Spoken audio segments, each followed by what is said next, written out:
Our chief guest of the day, Dr. Alla Gopala Krishna Gokhale, has been gracious enough to join us this afternoon. Thank you, Dr. Gokhale. May I request you to please come up on stage and take your seat on the dais. May I also request our Dean, Faculty and Research and our Director in charge of the day, Professor Piyush Mehta, to please come up on the stage. Our Dean Academics, Professor Bhaskar Chakravarti, I request you also to come and join the dais here. And Professor R. Rajesh Babu, our Dean Executive Education, please come up and join. A huge round of applause for everyone, please.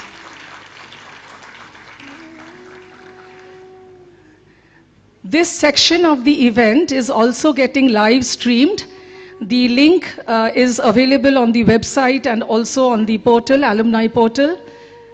This is, we are missing others who are not here physically present so that everyone can, join us from wherever they are. The live streaming has been facilitated. I request you all to please switch off your phone or put it in the silent mode for the rest of the event.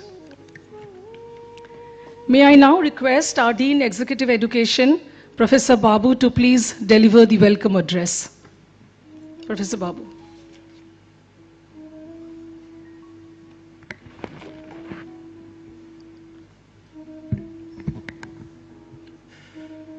A very good afternoon to all of you, and a very warm welcome to this August gathering. Professor Piyush Mehta, Acting Director in Charge and the Dean, Faculty and Research. Padma Shri Dr. Alla Gopala Krishna Gokhale, our esteemed chief guest. Professor Bhaskar Chakravarti, Dean Academic Programs.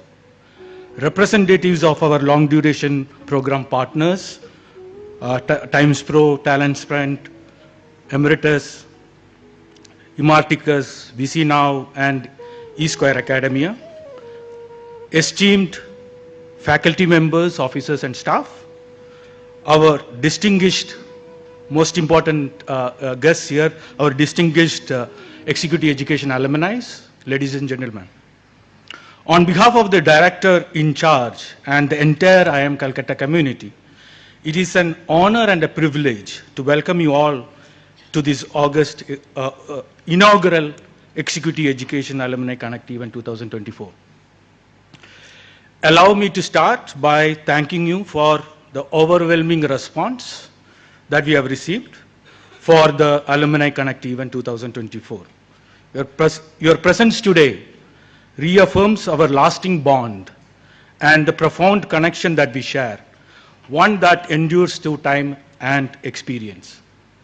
This event is a moment of celebration, reflection, and most importantly, connection. Not just across time, but also across diverse paths we have all taken. It is truly remarkable to note that around at least 340 registrations that we have received, I think many of them are roaming around the campus, right? Here today is a representation of our impressive Executive Education Alumni community, which is 32,000 strong.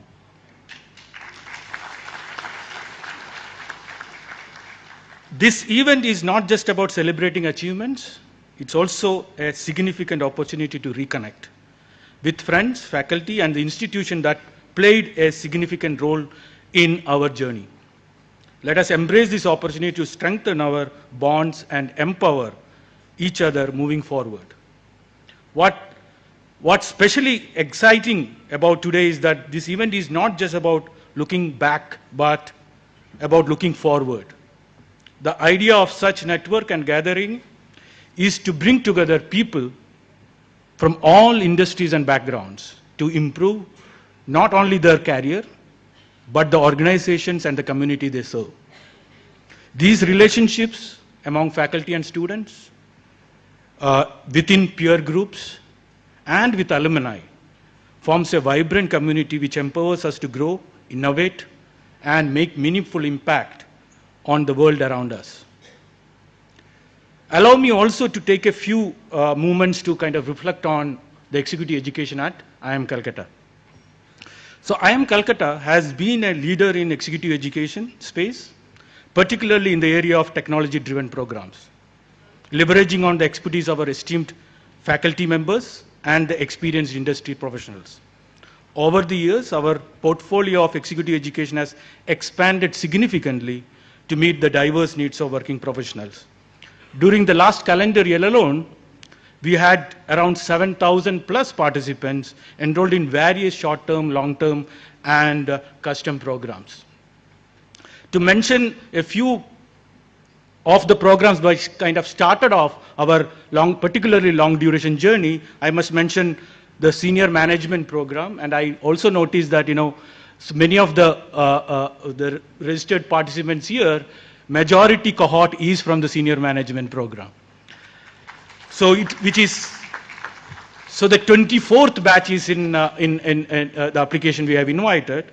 And the other two programs, again, executive program in business management, which is in the 30th batch, and the executive program in general management, which is in the 28th batch. IIM Calcutta has been conscious of the desire of the senior management personnels and aspiring CXOs for traditional face-to-face campus-based programs. And we have catered to them through our niche programs such as LEAD and SMP, Business Analytics, etc. Apart from our effort to establish our presence as part of our efforts to establish our presence outside India, we have started an executive program in business management international, a fully face-to-face program in Dubai, which is currently in its 11th batch. In addition, we also run multiple niche short-term programs based out of Dubai. IIM Calcutta has always strived to keep pace with the evolving dynamics of national and global economies and the changing needs of the industry. In 2024, we added 2 more new programs to our portfolio: the Executive Program in Corporate Sustainability and the Advanced Program in AI for Leaders. Further, 2 more programs I wish to specifically highlight is the Business Management Program for Defense Forces, designed for the officers of Indian Armed Forces seeking post-retirement resettlement, and a program called SURGE, which is Startup Readiness, Growth and Execution, an entrepreneurship program, in collaboration with IIMC Innovation Park. IIM Calcutta has entered into several MOUs as knowledge partner for management training and consultancy. Beyond serving the industry-specific requirements, IIM Calcutta has made significant contribution to the capacity building initiatives of the Government of India as well as various state governments. Finally, for today and tomorrow, as you have noticed, we have tried to keep the program agenda balanced and engaging. We have tried as much as possible to bring in diversity among alumni panelists, drawn from diverse executive education programs in the panel sessions, which are led by our esteemed faculty members. We also have scheduled an informal interactive session with the faculty members of Executive Education Committee tomorrow around 11:30 for setting the Alumni Connect agenda for the future. I must also take this opportunity to thank all our executive education partners who have been supporting and sponsoring various aspects of this event. I also wish to recognize the outstanding effort of the executive education team, the Executive Education Committee, and the institute support that we have received. This dedication over the past few months have been invaluable in making this event a reality. Enjoy the event, and I look forward to connecting with all of you throughout this 2-day program. So thank you very much.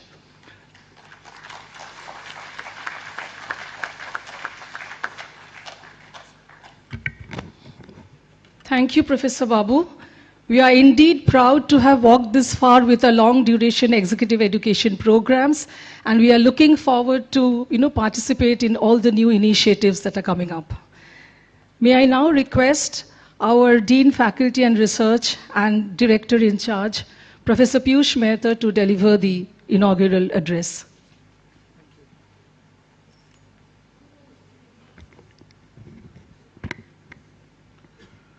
Hi, good afternoon. Dr. AGK Gokhale, Chief Guest for the day, Professor Bhaskar Chakrabarti, Dean Academic Programs, Professor Rajesh Babu, Dean Executive Education, colleagues, faculty colleagues, and all officers and staff colleagues, all our LDP partners who are with us today, gracing the occasion, and of course, all the executive alumni, participants who have come all the way, and also some of them may be joining us online, and all other honored guests. On behalf of the Institute and our director, Professor Saibal Chattopadhyay, who could not be here today with us, it's my great privilege and delight to welcome the alumni back to IIM Calcutta, a place that we believe is an integral part of your professional career now.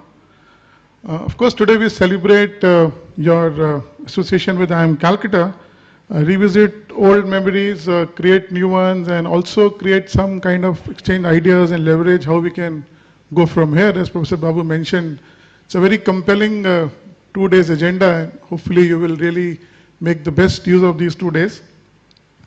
My big congratulations also and compliments to the Executive Education Office to really organize this event. In December, usually we're used to the alumni events for all other academic programs, but this is a great delight that first time ever we are having the start of this winter with executive education. It was simmering for a long time, but finally it happened. So great compliment to the entire team to make this happen.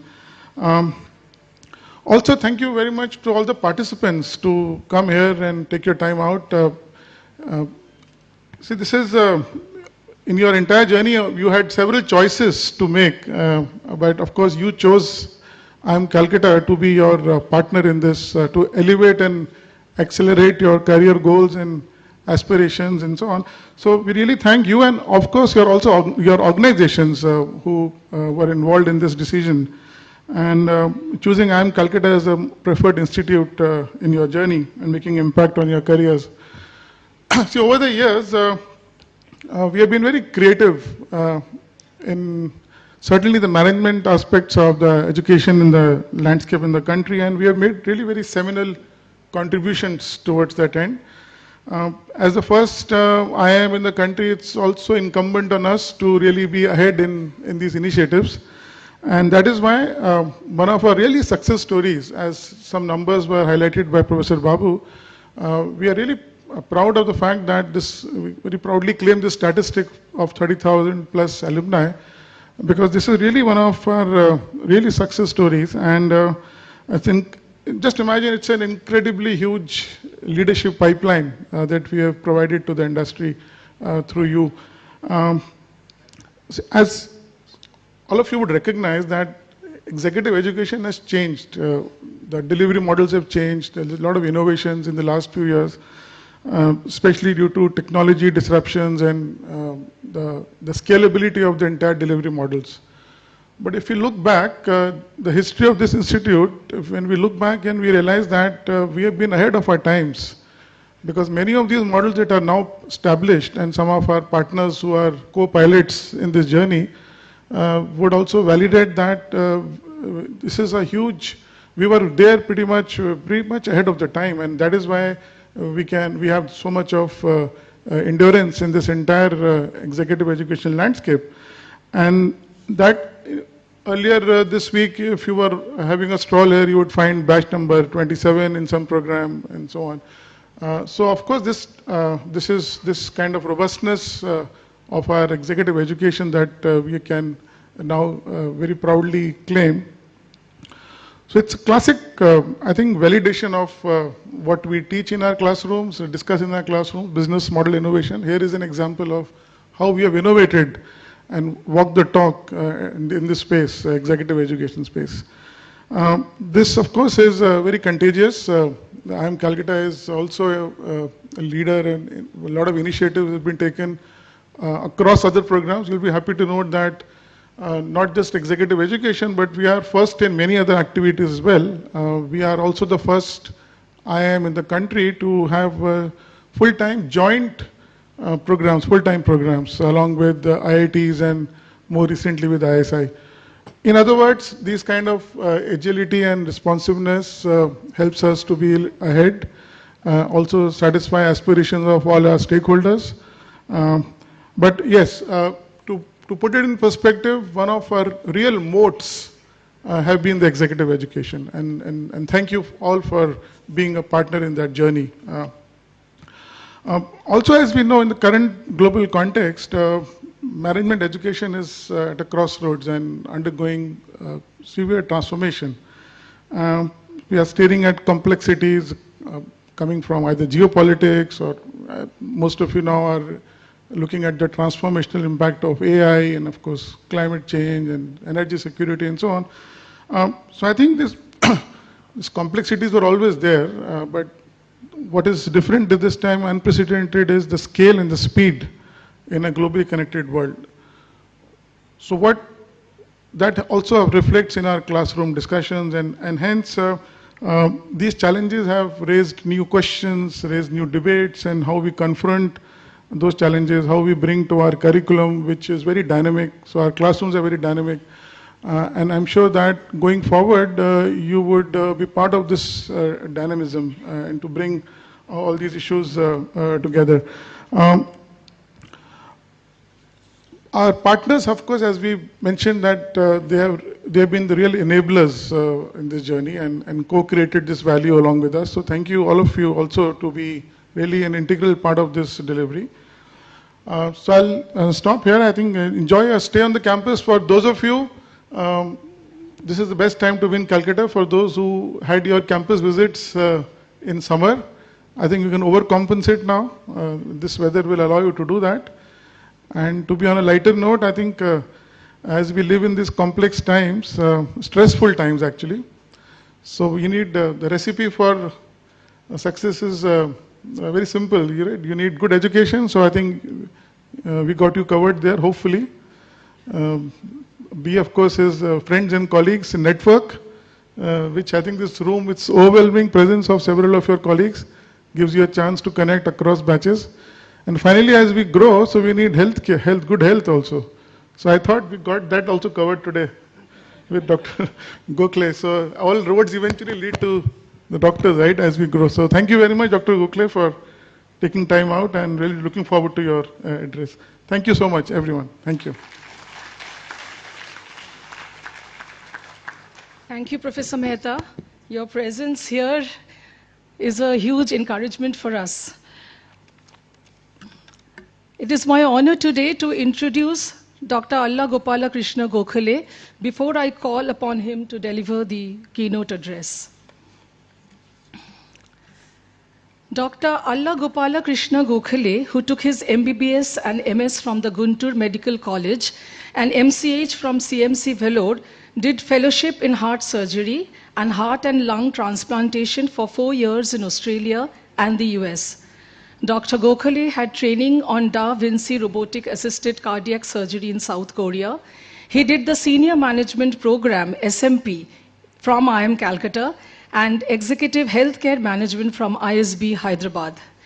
His stellar contributions in the field of cardiac surgery, including heart and lung transplantation and selfless service to the poorer sections of society, have earned him Padma Shri from the Government of India, Honorary Doctorate of Science from Vignan University, Andhra Pradesh, and Yugadi Puraskar from the Government of Andhra Pradesh, not to mention innumerable accolades and honors from professional organizations and NGOs. Dr. Gokhale is now working as consultant cardiothoracic transplant, robotic and minimal access surgeon at Apollo Hospitals, Jubilee Hills, Hyderabad. Dr. Gokhale has done more than 16,000 open heart surgeries and 57 thoracic transplants, including 50 heart transplants, including piggyback heart transplantation, heterotopic heart transplant, and 5 lung transplants, single and double, and 2 combined heart and lung transplantations. As founder secretary of Heart Failure Society India, which has now become known as the Indian Society for Heart and Lung Transplantation, he has organized many conferences on heart failure and heart and lung transplantations and trained medical personnel in heart failure management. He was also the founder president of the Indian Society for Heart and Lung Transplantations. Dr. Gokhale has immense experience in minimally invasive and robotic-assisted heart surgeries. He has conducted many workshops and has trained many surgeons in India and abroad. As the founder chairman of the Sharudaya Health Medical and Educational Trust, Dr. Gokhale is working on prevention of heart diseases and helping the poor undergo cardiac treatment. To repay his debt of gratitude to his alma mater, the Guntur Medical College, Dr. Gokhale started an open heart surgery program at the Guntur General Hospital under a PPP agreement with the government of Andhra Pradesh. Between March 2015 and March 2019, Dr. Gokhale and his team have done more than 560 open heart surgeries, including 4 heart transplants.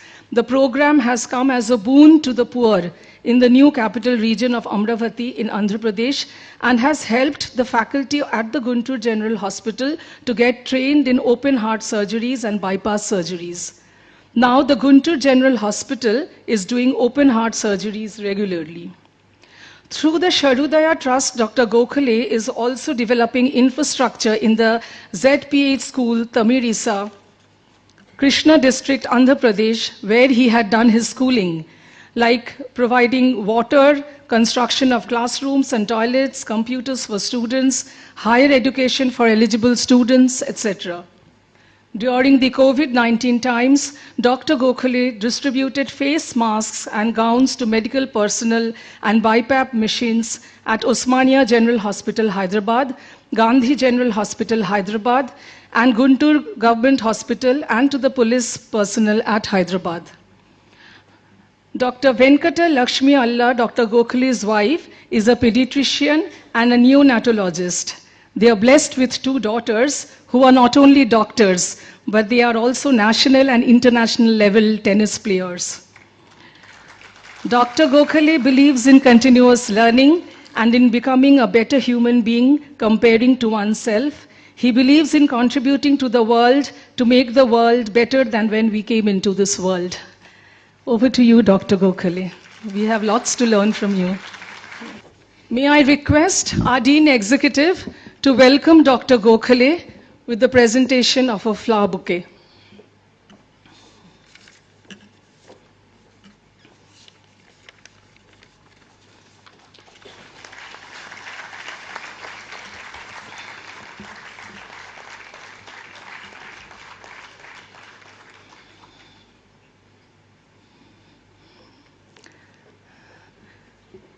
I will now request our Dean Academic Programs to present a shawl to Dr. Gokhale as a mark of our respect.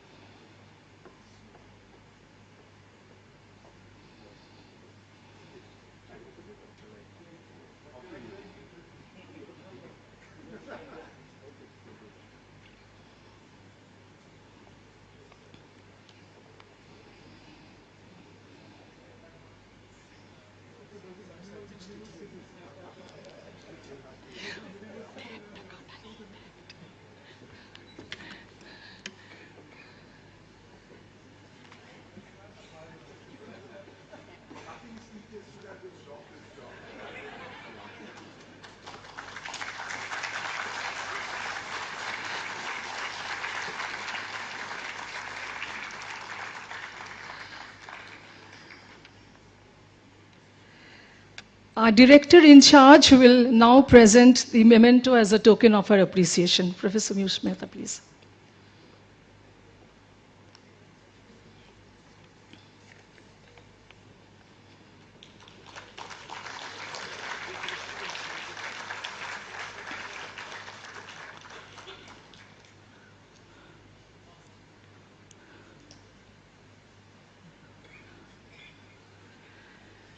Over to you, Dr. Gokhale.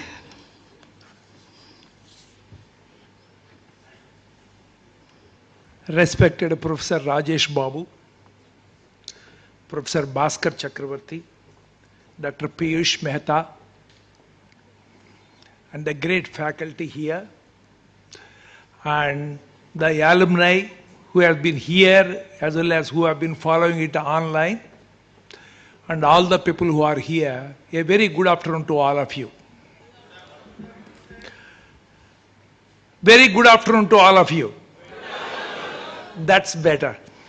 Anyway, see, it has been a pleasant surprise for me to hear from Professor Rajesh Babu when he sent a mail. Suddenly one day I opened the mail, I found a mail from him asking me whether I can join here.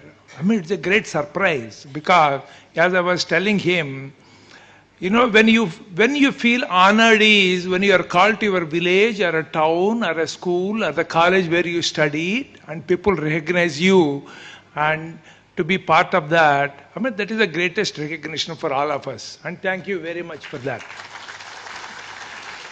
Well, it's good that you honored me before. I don't know at the end of it you feel like honoring or not. Thank you again for doing that at the beginning.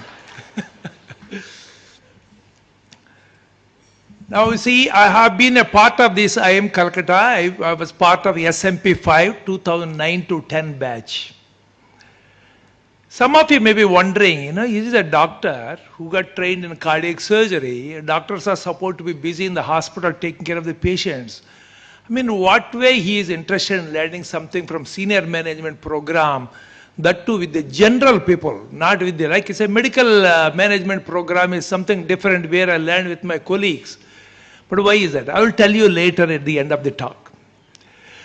But as we go along, see, I don't think there is much I can do. The IIMC teaches you a lot of management principles, a lot of plans, how to make our life better and the life of people in the world better, all those.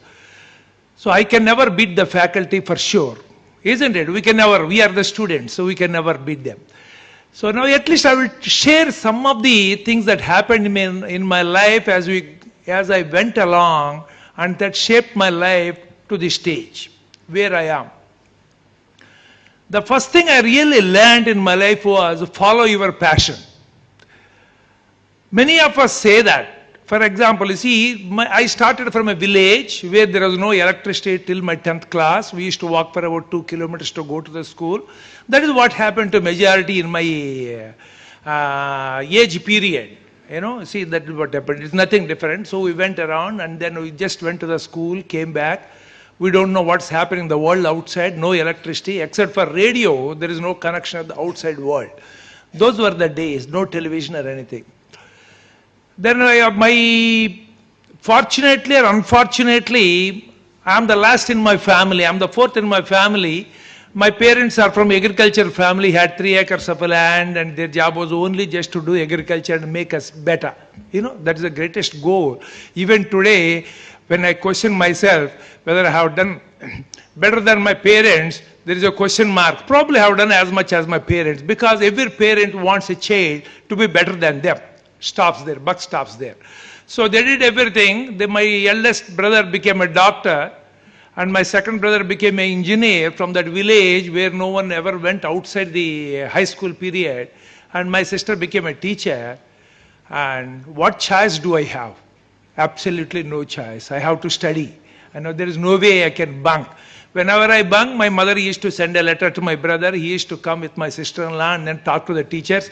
I was caught actually. So I had to study and I studied. There's nothing great on that. So when I got into the medicine, I always wanted to become either a doctor or a bureaucrat or a policeman. One of those 3 options I had those days. So I was thinking, you know, in the village, you don't know anything, listen to the radio and then dream. Then I got into the medicine and then after finishing, got to the MBBS, somehow it got caught in my mind that I have to become a cardiothoracic surgeon. There is a surgeon who operates on the heart and lungs and vascular system. Not many people were there that day. Don't ask me why. One of the reasons maybe we used to have one very popular surgeon called Denton Cooley in America. He used to operate all the presidents, all the VIPs in the world from Arab countries to developed countries everywhere. He was so popular, he used to visit India also. once in a while. So maybe that affected, that's my feeling. So there is no reason I wanted to become. So I did, I got into general surgery, very competitive those days to get into post-graduation. So doing general surgery, finished surgery, I wanted to apply for cardiothoracic surgery. My professor of surgery called me. Gokhale, you see what is happening here, in cardiology there is not even basic tests available. We don't have even food to eat in this country. How people develop problems with the heart? Only those people who eat too much food, too much oil, or our money everywhere. Those are the guys who develop heart problems. India is not like that. Don't do. You have been such a bright student. Don't kill yourself. Do surgical or cancer surgery. Do pediatric surgery. No, sir. I'm interested in cardiothoracic surgery. Okay, this is my advice to you because you are my favorite. Then the second unit chief called and said, Gokhale, what do you want to become cardiothoracic? What you want to become cardiothoracic surgeon? Why you want to kill yourself? Don't do that. You see, there is no future for cardiothoracic surgery because there is not even a single place which is doing open heart surgery those days. There was the 85, just Alumni Institute started, CMC Vellore started a few cases. So there is no scope for it. Why do you want to kill yourself? Don't do that. You become other things. Same thing. Then third unit chief called, same thing. By the end of it, I got a doubt. Am I mad fellow? Why am I persisting? You see, my professors who are my well-wishers are telling me to do this. Why am I mad about doing cardiothoracic surgery? Then I met one Professor Naidamma. He's a pediatric surgeon who was an excellent surgeon, trained in Alumni Institute, PGI. These are all like like in medical field, Alumni Institute, PGI, CMC, they're all of that standard. He did there. I went and spoke to him. And he said only one thing, Gokhale, see, don't worry what other people say. You never know what future has got. How can anyone look into the future? They can't talk about themselves. How can they talk about you? You do whatever you want. But remember only one thing. You want to be a cobbler, be the best. Stop. Nothing else. That's it. And that made up my mind. And after that, I went to CMC Vellore, and it was not an easy task. That the boss there was very tough. He used to come in the middle of the night and see through the window whether this fellow is taking care of the patients or talking to the nurses, or whether he is sleeping or awake. We had, those guys were very tough. But then I went through that process, and after that I went to Australia, America, through a few things, and then learned a few things. I never looked back, and today, cardiac diseases is so rampant in this country. Unfortunately, many of us do not have time to even take rest on a weekend. That's a story. What I want to tell you is, I'm very happy that I have continued my passion, thanks to Professor Naidamma.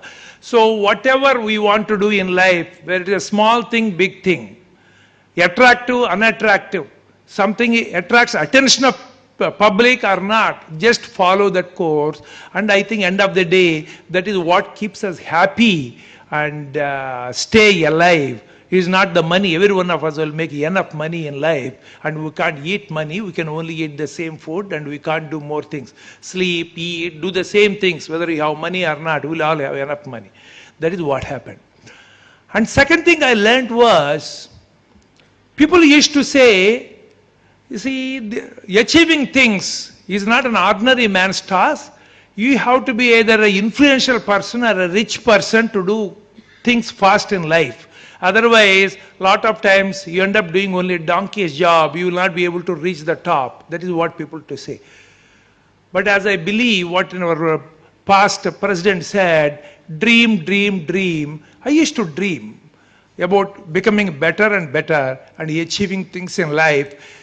Not just for myself, that are useful to the world too. So one of those things is, when I finished my training in cardiac surgery at Vellore, I came back, joined in Apollo Hospital for about 2.5 months. I was there. And you were mentioning, one of you were mentioning Sita Ram Reddy gar. You were mentioning, sir, yeah. Sita Ram Reddy was a cardiac surgeon, and Dr. B.V. Ramarao, another cardiac surgeon from Australia, were there. I was there just for 2.5 months, and Dr. B.V. Ramarao came back from Australia. And my training in India was very incomplete. I'm a physician with a surgeon's degree. I have not done much surgeries. Surgery is putting, especially heart surgery, is putting patients' life at risk if you don't have enough experience. How do I get experience? I want to go abroad. Australia and UK, America, they train our people much better because we work much harder than most of their fellows. So I wanted to go abroad. Then I came to Apollo, joined there. One night, there was a child, about 8 years child, admitted for surgery, Dr. B.V. Ramarao. And I somehow was not convinced this patient is too risky for surgery. Why are we operating? So I woke him at about 11:30. I was on duty that day. Dr. Ramarao garu, tomorrow we are operating this patient. This child has got so high pressures in the lungs. Probably we shouldn't operate. I have this, that. And next day he came. He said, Dr. Gokhale, I have worked with many people. No one took the pain to call me in the middle of the night and discuss with me about the case. So I'm going to send you to Australia to get trained in heart and lung transplant. When you come back, there is no transplant in this area. We should do the first heart transplant in this area. That is what he said, you know. See, that is what I wanted to. I was very sincere. I was hoping, praying that I will get an opportunity, a break. Because I do not have any connections. I do not have political connections. Ordinary family. I can only work hard. And that working hard impressed another surgeon who took all the pain to send me to Australia. When I went to Australia, those days, you know, these days we see mobile phones. Those days, to get a telephone was so difficult. Used to take 6 months to get a BSNL phone. So when I went to Australia, there were mobile phones. So there were pagers. As I couldn't understand what is happening. Where have I come from? So it's almost like, in Telugu we call Bondito Swargam. That means you go to heaven alive. That sort of thing, you know, people were happy. There's the beautiful roads, electricity, no electricity cuts, great transport system, metros. They have mobile phones. They go for a holiday to Bondi Beach. After 5 o'clock, they are not working. I thought, what is this? I've been working from morning till night. Rest is something which we never heard. So suddenly I found it a different life. And then one day, what actually struck me was not all these. These are all comforts. It's okay. But one day, I was in a heart transplant area. There was a patient, an ordinary patient who got admitted for heart transplant. Heart transplant is when heart is damaged, we cannot repair, medicines are not working, we have to change the heart, bring someone else's heart and put it. And obviously not a live patient from a donor, is someone who is brain dead. We bring that, okay? Because we all have only one heart, you know. Some of us might be walking without heart too. That is a different matter. But so what impressed me was, this is at 10 o'clock in the night, and this patient, I looked at, is he a very influential man or what? Whole system is getting up. The police are on the road, the separate flight is in the airport, and the senior surgeon is there. What is this? Happens only when a president or prime minister walks in, those days in our country. What is happening? He's an ordinary man. Then the whole police were there, and they took us to the airport, and there is a flight already with the engine on. They took us in the flight to a distance far away. Then there the police were there, took us in with a siren to the hospital, and there we took the heart, and then came back, the sirens, and there were traffic on that, they were walking on the footpaths, whole red lights were turning green as they go, because they have such a communication system. No wastage of time, because once we remove the heart from a donor, it can only stay alive for 4 hours. So within that 4 hours, we have to put it in the recipient, stitch it back, give blood supply, then only the patient do well. So everything was flying, they were going on, it's like working in a James Bond movie to me. And when I looked back, I said, an ordinary man being cared like this, oh, what a country this is, getting a transplant. Can I ever do this procedure for an ordinary man for free in our country? That was a thought I had that day. I mean, it's far from reality, but then I thought, why can't we do that? So let's hope I can do it at some stage. That was the seed I had in 1993. That was 1993. It happened. Many of you, some of you probably are not born too. 93, I thought, can this be done in our country for a poor man who has a problem there? Because I always felt health is something, you know, it's the same for the President of America, or it is for a beggar, or for a rickshaw puller. For the life is same. For the family, that person is equally important. But somehow we are not able to do that in this country. That is the dream I had. Can I go back, do a transplant for someone who is unknown, who cannot afford, for free in a government hospital? There are too many clauses in that. Then I came back in 96 to India from America. People asked me, why you got an opportunity to America, you want to go back. We always wanted to come back. For what, we don't know. Maybe our destiny. Maybe we never wanted to settle there. So we came back. And then I had to struggle for about 6-7 years to settle myself. Any new surgeon coming from abroad, no one would accept that easily. You have to prove your mettle. So it took me 6-7 years, and one day in 2003, I get a call from one hospital owner, Global Hospital Ravindranath, calling, Dr. Gokhale, we are starting a liver transplant program. You got trained in heart transplant, why don't you come? Wow, that is what I want to do. Okay, I'm coming. We went. In 2004, in January, and 2003, October, I joined. But then you see, when did I get trained? It's almost 10 years. The things have changed. I need to train my team, cardiologists, NS, everyone. So I spoke to a surgeon in America, and then we went there in January to New York. You know, January, February, New York is, last time I said heaven, there's nearly a hell. That winter, going from India, going from Hyderabad, I can take the heat, but not the cold. But anyway, we were there. In about 2 weeks' time, we could see 10 heart transplant those days. And we came back on February 1st to Hyderabad. I don't know how things move. When you want to do something in life for good, the whole world comes to you. It makes it happen. You don't have to have money influence. February 2nd, a patient walks in. Dr. Gokhale, I'm from so-and-so village near Hyderabad. You operated one of the girls in my village who was very sick. She's doing very well. I went around all hospitals. They said that nothing can be done. I came to you. Please do something to me. He's a Mason. And then we admitted, did checkups. Second, then I found that he has got this damaged heart which cannot be repaired by any means. It has to be only changed. He's a Mason. His parents were very poor. He's poor. He's a daily wage worker. Where is the money for this? It requires a transplant. We are trained, ready to do the transplant. But now where is the money for this? Because it costs about 10 to 15 lakhs those days. Where is the money? Spoke to the MD, Ravindranath. He said, Dr. Gokhale, let's do this for free. Because this never happened. By that time, let me tell you, by that time, All India Institute has done in 1993 the first heart transplant in the country. All India Professor Gopala. That's how it started. After that, a few were, 2-3 were done by K.M. Cherian in Chennai, another master surgeon, and Balakrishna, Girinath, and then Jacob Josh Cherian. These people have done 1 or 2 cases. The total number was around 10 cases in the country.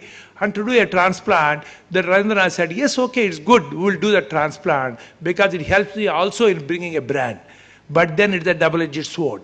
There are a lot of surgeons in the Hyderabad who are much more experienced, very well known, huge experience. They have not done that. And the moment I do it, I know I'm either going to die or go up. One of those two, no middle path. I know it's almost like I have my heart was in my mouth. Basically, should we do this? Am I going to kill myself or do it? But then I said, okay, you have trained yourself, we have done our best, we want to do it. Looks like the whole nature is helping, and Ravindranath, who is a very difficult man with the finances, he said, we'll do for free. Let's do it. We thought so. February 4th, see the way things happen. 4th, when I was in a housewarming ceremony, then I got a call from Nizam's Institute of Medical Science. There is a donor for heart who is a brain dead young fellow. He looks like you have a recipient of 2 days back, you registered. Would you like to go ahead? Then should we jump? It has never been done there. We decided, yes, let's take the dive. The cardiologist, myself and Ravindranath, we did that. And the next day patient woke up. He did very bad. See, when you want to do, there is no money. And even the hospital has supported him for 5 years with those things. But then my dream was not complete. I wanted to do it in a government hospital for free. Here, this is a private hospital. It has got its value. It gets the brand worth a few crores. And then, the hospital progress. But there is never had. Then in 2010, after this course, I established my trust called Sahdaya Trust because I realized I studied in government schools, government colleges, and I took everything from the society. And whatever I do, I get paid back. Even though medical field is a service, all that, I may think that I am worth 1,000 rupees. Someone may think it is 10,000 rupees. That's the only difference. But still, I am taking money. I am not doing for free. That is not service. So then I thought through the trust. I started doing some operations for free drugs. that was not satisfying. I wanted to do something in the college where I studied. In the college where my professors told me, don't do cardiac surgery, there is no future. I wanted to establish open heart surgery program. There is a college of almost 70 years. Then it's not easy for a private man to go and talk to the government. They won't listen. They won't trust you. Basically, you know how the government is. They trust only those people. They don't trust the private for obvious reasons. I don't say right or wrong. I won't comment on that. So I had to go around the government. I had to work harder than I worked for my both daughters' wedding. I would say that. Okay, I went around. Ultimately, I could convince them. I entered into a public-private partnership program. Some of the things I learned from management program, I will tell you at the end. Then I entered into a public-private partnership program that I established with my team, open heart surgery program there. And government doesn't spend any money. It gives only equipment.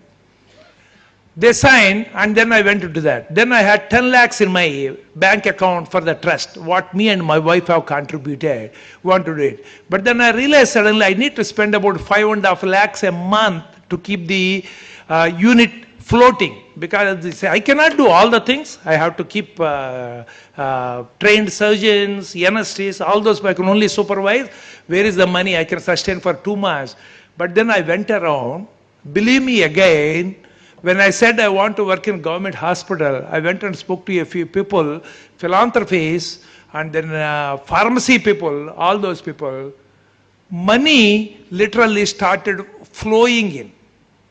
In the 5 years, I spent 6 crores on that. All that is a contribution by the people, which I never expected. You see, that is what happens. You want to do a good cause. And then I wanted to do a transplant there. Then we got a patient by name Yedu Kondalu. How many wonders as you go through that? Yedu Kondalu, patient came, that fellow was a driver, and then he has 3 children, cannot afford, heart is bad, requires change. Then I said, okay, looks like time has come for my dream to come true. So far we have come, we registered. Then in the 5th year, we got a donor from a NRI medical college, you call it Vijayawada in another city in Andhra Pradesh. We got a donor there and we went. To my surprise, do you know the donor's name is also Yedu Kondalu? Oh my God, I can't believe this. The recipient is Yedu Kondalu, donor name is Yedu Kondalu. We brought the heart and it fit him so perfect. It is now 10 years, he's doing very well, we are supporting him. That's how I could reach my dream of doing what I dreamt in 1992. It took 20 years for that to happen. But it happened. You have to keep dreaming. That's the most important, never give up dream. And another incident I will tell you is, in the same Guntur hospital, when I had, don't give up. Any hurdle you get it, there is always a way to circumvent, provided we are keen to do that. Lot of times we want to do 100 things, we give up. But I tell you, I had another heart transplant recipient, one lady, poor lady from agricultural family, requires a heart. The heart is available in another college, which is say about 5 hours away from this place. There is no flight there. You have to come by road. If I bring by road, then the heart is dead. By the time I bring, I cannot. Both recipient is also dead. The heart is useless. How to circumvent this? When I was in Australia, I mean, they could transport by separate flights. They could separate by helicopters. Why can't we do it now? Can we do it? Then I called a friend who has got a lot of connections. Harish Chandra, I want to do this transplant. I want to get it. I need a helicopter. He said, what? You ask a helicopter? Is it a toy helicopter or what? What did you think you are? You work in a government hospital. There is no money there. Where do you get a helicopter? I said, no. You got that Krishna port people are your friends. They have a couple of helicopters. Why don't you ask them? He didn't believe it will happen, but he called them. And the MD immediately gave his personal helicopter to transport a heart from that Nellore to Guntur to do a transplant. What I want to say is, nothing great, but persistence, perseverance, these open in the most difficult doors to happen. It's only up to us to make things happen. And another incident is in Hyderabad, when we were doing a transplant, the donor is at KIMS. It's like this airport and IIM Calcutta. Both are at both ends. I think it took me 2.5 hours to come. So I was doing a transplant. We usually do in the middle of the night. And I thought, okay, by car, we usually have this police, only when the president comes or the heart is being transported, traffic police come on the road, keep away traffic. It's called a green channel. That is what they do in our country. So but even then, that night was peculiar because the cricket match was happening in the middle of the night in the ground, that between 11 and 2 o'clock, they said, we cannot do anything. There's nothing we can do. And the other side, the team, liver team wants to do it then and there itself. So what to do? What to do? How to get it? Because I can't get by car. And now in the middle of the night, arranging helicopter is also difficult, landing, all those things. Then I thought, when you think of it, see, the nature gives you the answers. When you think of the problems, I said, we have a metro system that has come in Hyderabad. I said, metro walks on a separate track. Why can't you take the help of a metro? Has it ever happened? It never happened in the world any time metro being used for transporting a heart. I said, so what? Apollo, P.C. Reddy, very powerful man, established a huge empire of hospitals, very successful and a great example. I'm sure some of you would be reading about this example when you do your business course. And then we called his daughter. She said, let me try. The metro man is a friend of our family friend, but no one believed. But when they asked, metro man said, yes. With that time, we'll put a separate metro for you to transport a heart, cancel all the metros. And that's how, for the first time in the world, we could make use of a metro to do it. What I meant to say is, problem is there, solutions are there, we have to connect them. That is where we have to keep on working to make things happen, never give up. This life has taught me a lot of things to do that. And we have to keep learning, this is what happens. See, I've now been to the cardiac surgery for 35 years. The technology has come. The Darwin's theory, either you upgrade yourself or you die. But fortunately, my mind is open to learn things. Every 2 years, I keep going out to some of the best centers in the world. The first example, you want to be the cobbler, be the best. Go to the best place, learn. I keep going every 2 years throughout the America as well as Australia and UK. And keep visiting places, learn things, come back and practice. That's how I'm able to establish a transplant program and minimal access surgery. Minimal access surgery, without cutting this breastbone, we do from the side through a small incision. Patient recovers much faster. People initially said, no, you can't do heart surgery, you will kill the people. When someone is doing in the world, why can't I do it? When someone in the world, I can do it, provided I'm interested. If I can do something, anyone can do in the world, provided they are interested. That is the bottom line for any of us, whether it is a president of America, whether it is a professor, whether it is a common man. We want to do something, you need to do the groundwork. I read a book called Secret. Have you ever read a book called Secret? Yeah, that's a most wonderful book. I recommend that everyone, every human being has to read it.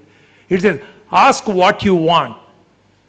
Be ready to receive it. You have to do the groundwork. Whatever you want, you just can't say, I want moon to come here. Can't like that. If you want the moon, reach the moon, obviously you have to do something to reach moon.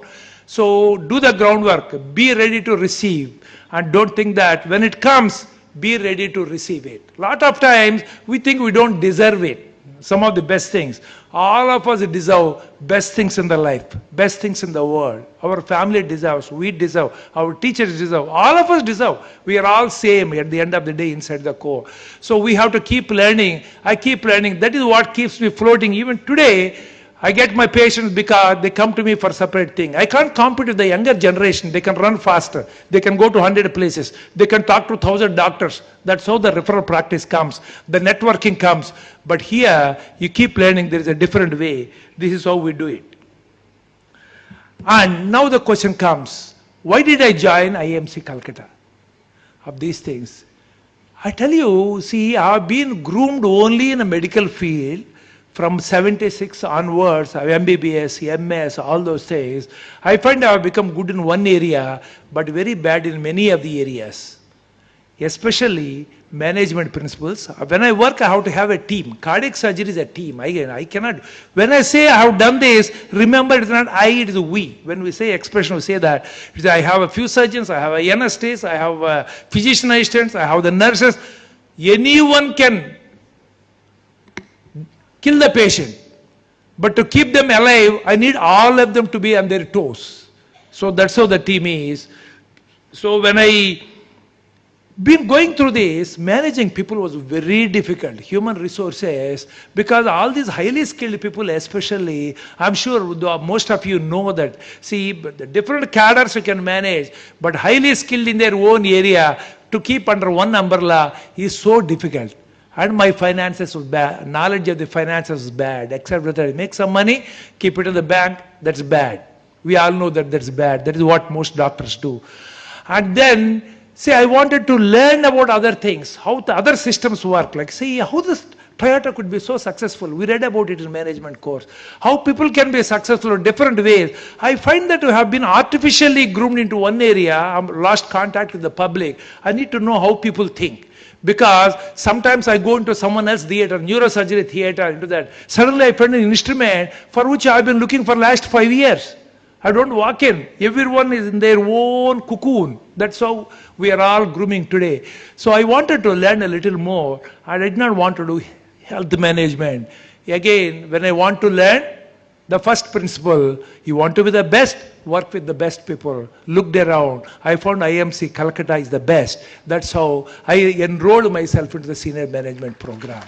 And have I become a manager? Have I become a CEO, COO? That's never my intention to become a CEO. That is never my cup of tea. That's not my passion. My passion is to work with the people, to help them do surgeries, train a few people and work on these, develop new areas, contribute to the profession and contribute to the society in the way I want. I want to have the freedom. I want to be a free bird, not tied to anything.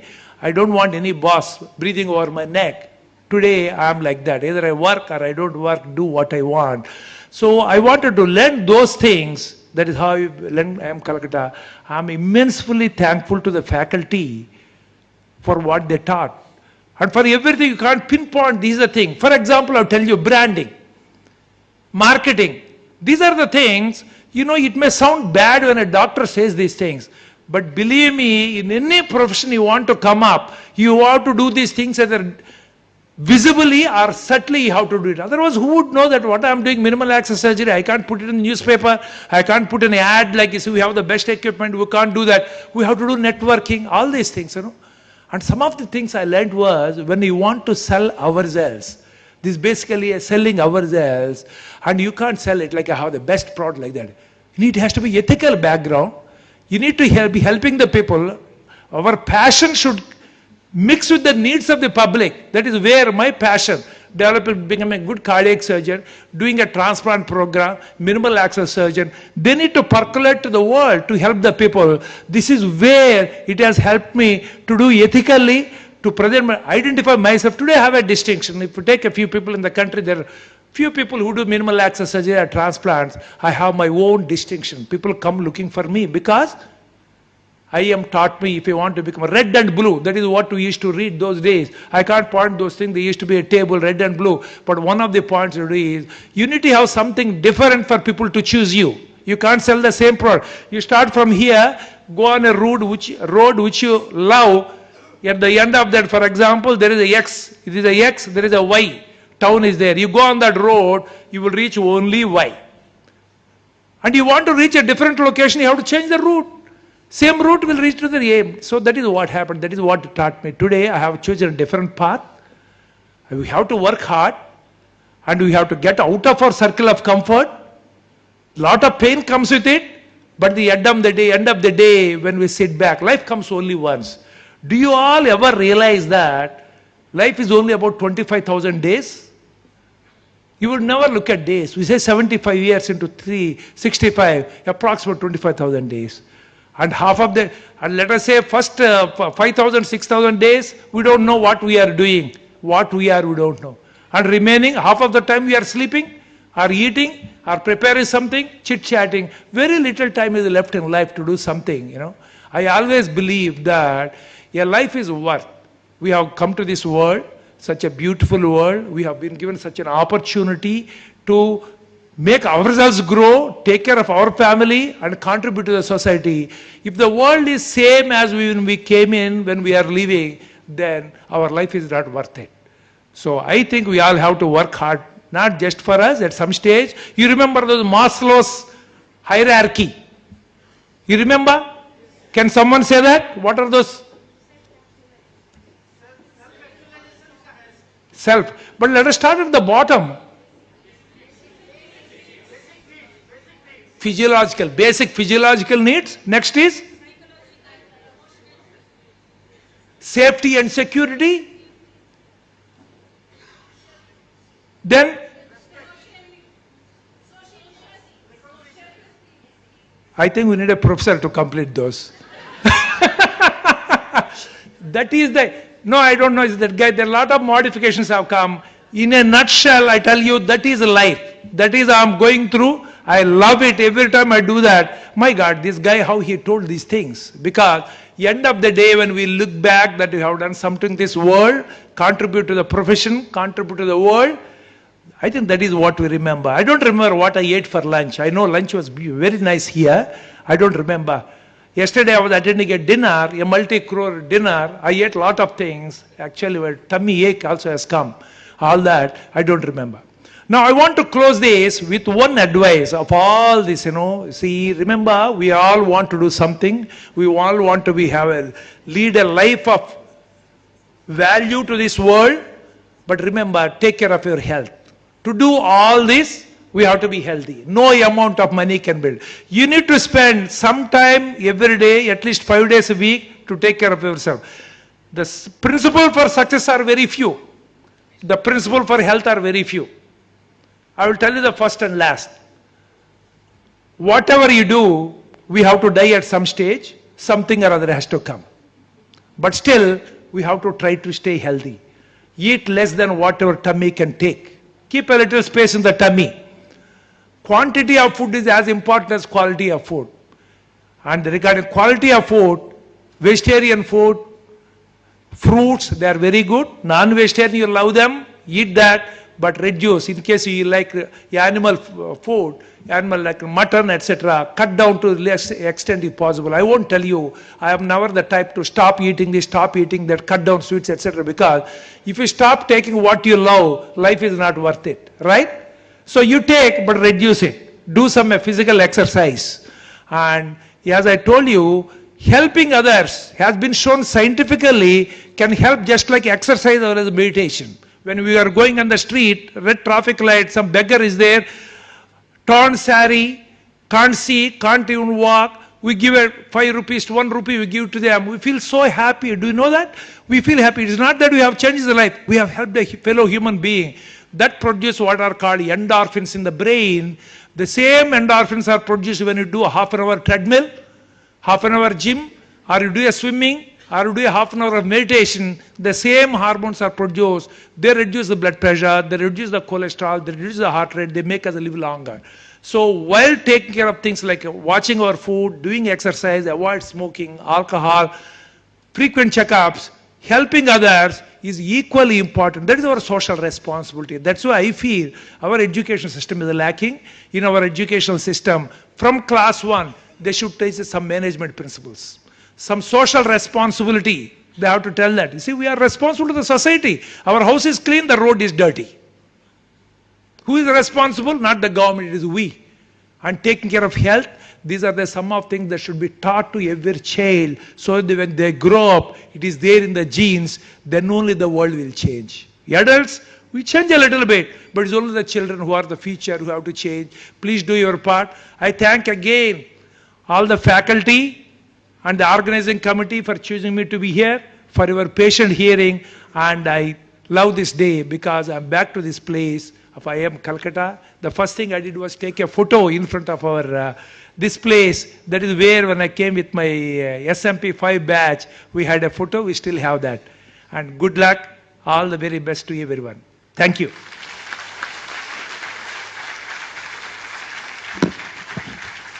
Thank you so very much, Dr. Gokhale. Your words will remain with us for a very long time now. So very briefly, we can take a few questions. If from the audience you have any questions for Dr. Gokhale, we can take a few questions.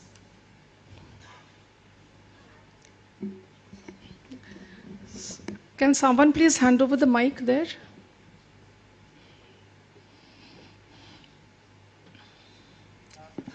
Can I say something? Can I say something before you ask question? Please ask only those which I can answer. Hi everyone. Hi everyone, my name is Khushbu and I have traveled from Gurgaon. I wanted to ask, what is the secret of a good heart? You mentioned about the book Secret, you mentioned about how to take care of heart, but having a good heart which is physically as well as emotionally strong, because sometimes we see in our days we are busy, we are working with corporates, sometimes we see things happen which, makes your heart skip a beat. So what is the secret for a good heart in a such stressful environment if we are living in it? Thank you. See, again we have a classification of things. So do what we can do in life, where we can change things totally. There are things where you can change partly. There are things which we cannot change. As simple as that. When it becomes too stressful, I always tell people, that means that is not the job for us. That's not the job for us. If it becomes too stressful. You have to manage stress. The only way is having good friends, and then take some time for physical exercise, and understand that many of those things help us grow. Actually, who are the people who help us grow? Not those who say that, wow, you are doing a wonderful work. Not those people. Our critics are the ones who helped us. Every time some obstacle has come, it has helped me grow. There's no, but then a lot of stress. Some people can take it, some people can't take it. That is the difference person to person. You have to find your own way. There's a meditation, there's a physical activity. Then talk to the people, learn from people. Try to cope up. If not, quit it. But as long as you have a passion in some area, whatever comes in that area, then you will be able to cope up.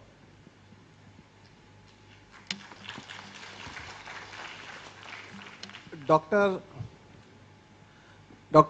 I am Atul Moghe from EPBM 17 batch and from your city of Hyderabad. So my question is, and you mentioned about cardiothoracic surgery and the history which when most of the people thought about that it's not a branch which you should pursue for, but COVID has taught us that lung transplant is also equally important. So I just want to understand that majority of the cities or majority of the hospitals are equipped for heart transplant. So what is your view that why we are lacking in lung transplant? It's a very good question. You see, I have done heart transplants, lung transplants, and heart-lung transplants. The one transplant which has got the worst prognosis is the lung transplant. Heart is hidden, kidney is hidden from the bacteria outside, whereas the lungs, the moment you breathe, they go inside and produce. The problem with the transplantation, there are two things. One is you are keeping someone else's organ in our body, then the body tries to kill it, thinking it is like a bacterium or a virus, it is a foreign body. Then we have to give drugs called immunosuppression to stop it. And the drugs become a little more, we don't know, there is no perfect way yet to establish which is the correct dose for each individual. The dose becomes more, the resistance comes down, they develop infection. This is a big problem of the lung. It is a spongy tissue. The moment it develops a rejection, it gets filled with water. The long-term results are not very good. Perioperative care is very important, and very few hospitals are equipped to do that because they don't make money on that, they lose it. But yes, there are a few hospitals that have come up now. We have 2-3 hospitals in Hyderabad, very few are there. And then we are going through a learning curve. Everything we have to go through a learning curve, until you are a different person when you do 100 procedures of the same compared to when you have done 10 or 1. So we are all going through that critical mass we are yet to reach. So a lot of difficulties. Today, for example, people have the interest. One of my colleagues went to Canada, where they do the world's largest number of lung transplants, got trained for a year, and come back. She's a big boon for us. So slowly we are picking up. But I think another 10 years from now, you will see a lot of centers doing that. Everything takes time. Money. Hi, Doctor, good afternoon. This is Mahesh Gera. First of all, a really very, very engaging conversation, very engaging talk. Really appreciate the Institute for having chosen you for this day. It was really amazing to listen to the story, and we'll definitely carry something very beautiful today. I have a question which may be out of syllabus, like most of our courses sometimes. So I wanted to know, there is this CDC score which is being taken, calcium deposit for the, to evaluate whether you have a threat to your heart or no. Now, I ended up doing one, so I thought maybe I'll leverage this forum, because most of the friends, when I asked them, they were not even aware that there is something like this, or should we do it, not do it. So I got tempted to ask you this, because you are an expert, not necessarily, but from the same field, at least you may be able to guide us, and it may benefit some of us in the forum. Thank you. Thank you very much. That's a very high-end question, but that's okay for me. Now, see, we do a calcium scoring because heart attacks are the commonest heart problems we face. Okay, and this is the area where prevention can help a lot of extent. There are other diseases like valve problems, congenital defects. These are the areas where we cannot really do a lot to prevent it. Congenital, by consanguineous marriage, we avoid. But otherwise, not much. But heart attacks is one area where if you detect early, treat early, people can lead near normal life.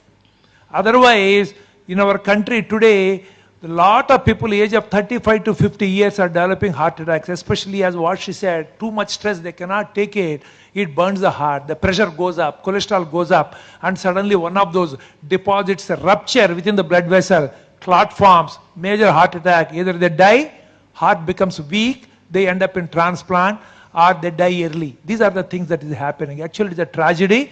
That is why the government is also working on non-communicable disease prevention. Now, how to detect them early? This is the million-dollar question, What we know today in medicine is like a drop in ocean. We have a long way to go. But what little we know, we try to share. For example, we identified some risk factors like diabetes, hypertension, smoking, high cholesterol level, obesity, family history, parents had before the age of 60 years, attack. These are the sum of things we know. If someone has them in their family or in them, they need to get the test done yearly. What the common test we do is called treadmill test and echo, apart from ECG. Echo is something we do an ultrasound, see how heart is working. Whenever someone has a heart attack, heart doesn't work normally. And treadmill is something which we make people walk on a belt that is increasing in speed. When you walk more, the heart rate goes up naturally. When the heart rate goes up, the narrowed blood vessel cannot give as much blood supply as it needs. At rest it gives, but when it requires more, it cannot cope up with that more. That is when we see the ECG changes. Again, these tests reliability is only about 50%. I am aware of a person who had a treadmill normal, died of heart attack in the evening. So how do we increase the sensitivity of these tests? So the one more test that has come is the CT calcium scoring. CT coronary angio, CT calcium scoring. What it tells is, blood vessels should not have calcium. But for various reasons, which we do not know yet, in some of these patients, diabetics, non-diabetics, calcium starts getting deposited in the blood vessels. Everywhere it's okay, but somewhere in the heart where the vessels are only 2 millimeters in size, a deposit inside can compromise the lumen. So we want to detect yearly. That is a calcium scoring we do. Normally it should not be there. If it is less than 10, it is low risk. If it is more than 100, it is more risk. That is when we have to do the final test called angiogram test. We do that test. So we choose people. We don't do. We see, with a billion-plus population, how can we ever do tests for everyone? They cannot afford. None of the labs, hospitals can ever cope up. What happened during COVID season?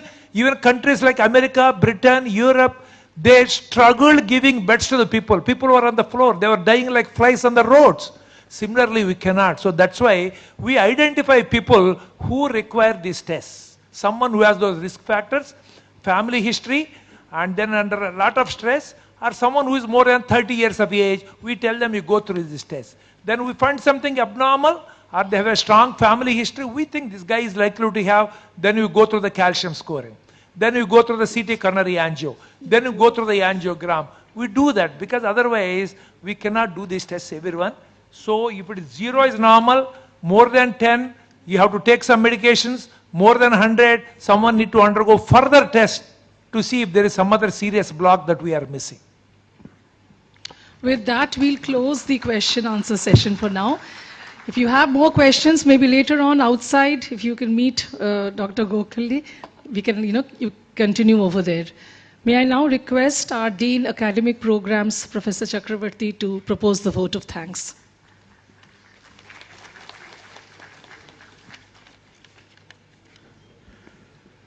What an incredible afternoon this has been, our inaugural Executive Education Alumni Meet.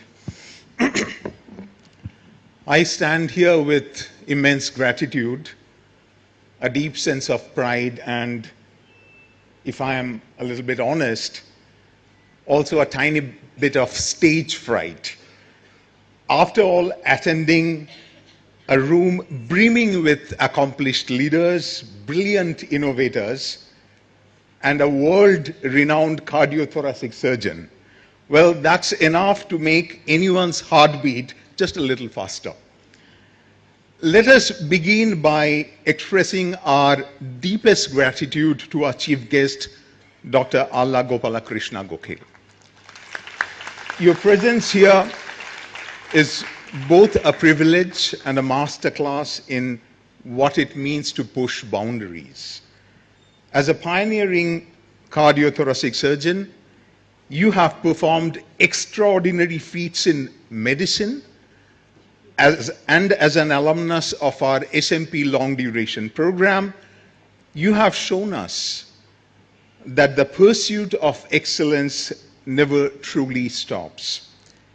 You have achieved what most of us can only dream of, saving lives by day and acing executive education by night. Frankly, we are still debating if there is a superhero cape hidden under that suit. Your story of the free transplant or starting open surgery at Guntur are testimonies on how professional growth and personal impact may go hand in hand. We are honored to have you inspire us today. Incidentally, we do have programs for bureaucrats, and Professor Rajesh Babu might do one soon for the policemen. So even if you had chosen those careers, you would have been one of us. To our cherished alumni, you are the soul of this event. It is your stories and your continued affection for this institution that brought us all together this afternoon. Whether you are heading multinational teams, steering complex projects, or not really wanting to attend that Monday morning meeting, you carried the spirit of some IIM Calcutta with you. Thank you for taking time out of your packed schedule to join us. We know how precious your time is. The fact that you have chosen to spend it reconnecting with your peers and this institution speaks volumes about your commitment to lifelong learning and the community. You didn't take rest this weekend, as Dr. Gokhale initially suggested, but there might be some good blood circulation happening over these 2 days. Now, a special shout out to the incredible team at the Executive Education Office. If pulling off a flawless event were an art form, you'd be the maestros.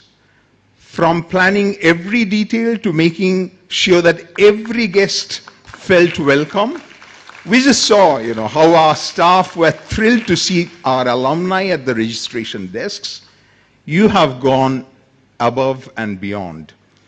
We imagine that you must have been working with military-like precision behind the scenes, and yet you have made it look all effortless and kept the dean and the ExEd committee completely stress-free, a task in itself. Also, a big thank you to our team of executive education wizards, Emeritus, A-Square Academia, Emerticus, Talent Spring, Times Pro, and Vicinow. You have not just partnered with us for this event, but together, you have co-created a launch pad for business brilliance, as Professor Babu and Professor Mehta mentioned. You have co-created transformative programs each time with us. As we wrap up, let us leave you, our alumni, with this thought. Our classes may have been the starting point for your transformative journey, but it is your collective success that has elevated this institution. You remind us that our work is meaningful, and for that, we are forever grateful. So thank you for the memories, the camaraderie, and the inspiration that you bring with you. Let's get ready for an action-packed 2 days ahead, from insightful sessions to reconnecting with old friends and making new ones. This event is your chance to relive the magic of learning, minus the late night assignments, of course. Let's have a wonderful Alumni Connect event. Thank you. Thank you, Professor Chakravarti. Photo here.